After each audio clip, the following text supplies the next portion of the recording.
So we're inside my car right now, checking out all the features of the Froggy 92.9 app, one of which is Apple CarPlay and Android Auto built in. What does that mean? If you have a car enabled with those services, check this out.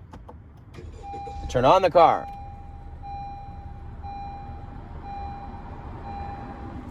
We've got Froggy on the radio, of course. But then, I plug my phone into the car.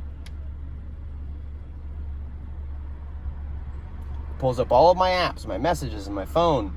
And there, right there, Froggy on the dashboard. Pulls it up here on the app. Press the button.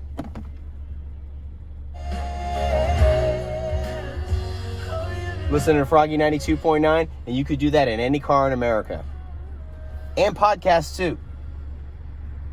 Inside Froggy 92.9, the Neighbor Dispute. All built in with Apple CarPlay and Android Auto and the Froggy 92.9 app. It's that easy.